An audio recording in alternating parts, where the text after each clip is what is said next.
Number 9, rate projects more finely with something I call ProCon, or project condition. I know every IT organization that I've gone into, they all use the same 3-scale system. Projects are either green, yellow, or red, and we all know that projects don't go from green to yellow overnight. We thought that a 10-scale system would get too complicated. So we used this 5-scale system. We borrowed it from the military. It comes from defense condition. And 5 is good and 1 is bad. And what we did is we took one further step. Instead of a project manager sticking their thumb in the air today and saying, gee, I think we're a 3 or a 4 today, we actually have criteria that they have to use. We look at schedule, scope, resources, and budget. And here again, we worked with our executive team to make sure that they helped us understand what qualifies something moving from 5 to 4, 4 to 3.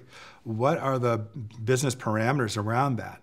And so when they look at a project on the dashboard and they see a project's at ProCon 4, they have confidence, they know how we got that rating.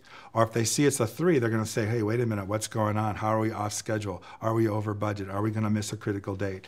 That's the kind of dialogue we're having now within the organization.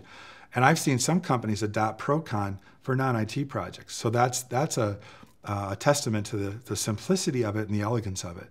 So do that, because you'll find a surprising set of results when you do. Number 10, get the C-suite engaged by asking them to come to a 1-hour meeting every month or every other month. And this is the one that I find kind of interesting, because when you talk to C-suite executives, they're the ones, again, that are bitching, moaning, and whining about IT costs. And when you say, hey, let's come to a meeting and talk about IT investments, typically what happens is their eyes roll back in their head. And frankly, you've got to challenge them by saying, wait a minute, if you're going to bitch, moan, and whine about IT, the least you can do is spend 1 hour a month, 12 hours a year to talk about those investments. Isn't that worth your time? Let's get beyond bitching, moaning, and whining, and let's talk about real business issues. So once you do that, you can generally guilt C-suite executives into coming. And once they get there and you start talking about what you've done since the last meeting, and especially if you do it in value delivered terms where you're talking about top and bottom line benefits, they're going to appreciate while they're there. In fact, most of the time, they're going to say, wow, I have forgotten you guys were working on it. That's awesome. Great news.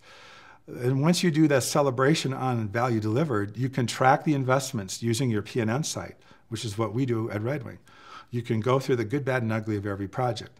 That's an amazing way to bring transparency and highlight where things really are on a regular basis. And then if there are new investment decisions, you make them right there in that meeting. You bring forward your scoring results, you talk about it, you prioritize it, and then most importantly, you communicate those results to the rest of the firm. I would suggest that if you do meet on a regular basis with your C-suite, keep it to a very narrow focus, especially early on. Don't mix in help desk stats or any of the other stats, because they're not interested. Focus on business outcomes, and this is the type of thing that I found success with.